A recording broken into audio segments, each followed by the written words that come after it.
శ్రీ గురుభ్యో నమః. సదాశివసమారంభాం శంకరాచార్యమధ్యమాం అస్మదాచార్యపర్యంతాం వందే గురుపరంపరాం. భార్య గురించి, భార్యాభర్తల సంబంధం గురించి మహాస్వామి వారు మహోన్నతమైనటువంటి విషయాన్ని తెలియజేశారు. అదేమిటో ఇప్పుడు తెలుసుకుందాం. వేదము ప్రతిపాదించిన శాస్త్రకర్మలు చేసి తీరవలసిందే. ఇందుకోసం మానవుడు బ్రహ్మచర్యాశ్రమం తర్వాత వేరొకరి సహాయం తీసుకొనవలసిందే. ఆ సహాయకురాలు నీకు భగవంతుడు ఇచ్చిన బహుమానం. అది ఎప్పటికీ నీ నుండి విడదీయలేని ఆస్తి. ఆమె ఉపయోగం నీకు కేవలం వండి పెట్టడానికి, నీ ఇంద్రియాలకు తృప్తినివ్వడానికి మాత్రమే కాదు. ఆమెను ధర్మపత్ని, యజ్ఞపత్ని అని శాస్త్రాలు కొనియాడాయి. కేవలం ధర్మాచరణకు మాత్రమే ఆమె భర్తతో ఉండాలి. భర్తకు అటువంటి ధర్మానురక్తి కలిగించడం ఆమె కర్తవ్యం. ధర్మపత్నిగా ధర్మాచరణ యందు ఆయన ప్రక్కన ఉండాలి. మానవాళి సంక్షేమానికి చేసే యజ్ఞయాగాది క్రతువుల యందు ఆమె భర్తను అనుగమిస్తూ ఆయనకు సహాయం చేయాలి. ఆమె తన భర్తకు కేవలం వంట చేసి అతని ఇంద్రియాలకు సుఖాన్ని ఇచ్చినా ఆమె ప్రపంచ క్షేమాన్ని కోరుకున్నట్టే. అది ఎలాగంటే ఆమె కేవలం తన భర్తకు మాత్రమే వంట చెయ్యదు. ఆమె చేసిన వంట వల్ల అతిథులు, అన్నార్థులు, పశుపక్షాదులు కూడా ఆధారపడతాయి. ఇలా ఆమె వల్ల అతిథి సేవ, వైశ్వేదేవము కూడా జరపబడతాయి. ఆమెకు పుట్టిన పిల్లలు కేవలం తన భర్తకు ఇచ్చిన సుఖానికి ప్రతిఫలములు కాదు. ఆమె వైదిక ధర్మాన్ని పెంపొందించడానికి వారిని కంటుంది. కుమారుల పెంపకం కూడా భవిష్యత్తు ధార్మిక ప్రయోజనాల కోసమే. ప్రపంచంలోని ఏ ఇతర ధర్మము వివాహ వ్యవస్థకి ఇంతటి లక్ష్యం ఆపాదించలేదు. మన సనాతన ధర్మంలో స్త్రీ పురుష సంబంధం కేవలం ప్రాపంచిక విషయ సుఖాల కోసం కాదు. ఆ పవిత్ర సంబంధం వల్ల ఆత్మోన్నతి, మానవ ఉద్ధరణ లభిస్తాయి.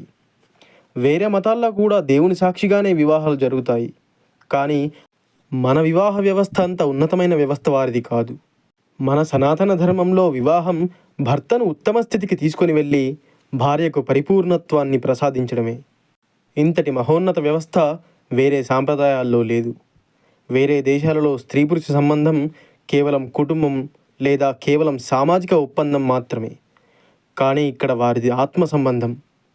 కానీ ఈ సంబంధం కూడా ప్రాపంచిక విషయాల నుంచి ఆత్మను దూరం చేసి ఆత్మోన్నతి పొందేది అయి ఉండాలి. ఇందులో విడాకులు అన్న పదానికి తావులేదు. అది తలవడం కూడా పాపమే. 3 ముఖ్యమైన సంస్కారములు కలుగలిసి వివాహం అనే సాంప్రదాయం ఏర్పడింది. మొదటిది వేదాధ్యయనం అవ్వగానే పురుషునికి ఒక తోడు, సహాయకురాలు ఏర్పాటు చేయడం. ఈ తోడు కేవలం ఇంటి అవసరాలు తీర్చడం కోసం కాకుండా పురుషుని వైదిక ధర్మాచరణకు తోడ్పాటునివ్వడం. రెండవది మంచి వ్యక్తిత్వం, మంచి నడవడిక గల ఉత్తమ సంతానాన్ని కనడం. వారి వల్ల ఆ వంశపు వైదిక సంస్కృతి పరిడవిల్లుతుంది. మంచి వ్యక్తులుగా ఎదిగి సంఘానికి మేలు చేసే సంతానం అవుతారు. మూడవది స్త్రీకి ప్రాపంచిక ఉనికి నుండి విముక్తినివ్వడం. ఆత్మోన్నతి పూర్తిగా పొందని భర్తని అతని కర్మానుసారం భార్య నడిపిస్తుంది.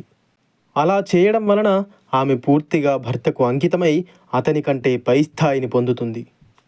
నాలుగవది పై 3 విషయాల కోసం విచ్చలవిడి ఇంద్రియ సుఖాలను అణచివేయడం. కానీ ఇప్పుడు మనం పై 3ంటిని మరిచిపోయాము. మిగిలిన 4వది ఒక్కటే, శారీరక సుఖం లేదా ఇంద్రియ సుఖం. ఎల్లప్పుడూ అసత్యమైన ఈ శరీరమును సుఖింపచేయటం. మీరు నా సలహా పాటించి శాస్త్రము చెప్పిన ఉన్నతమైన ఆదర్శాల కొరకు సశాస్త్రీయ వివాహం చేసుకున్న ఆత్మోన్నతి తప్పక పొందెదరు. చంద్రమౌళీశ్వరుడు మిమ్ము కాపాడుగాక.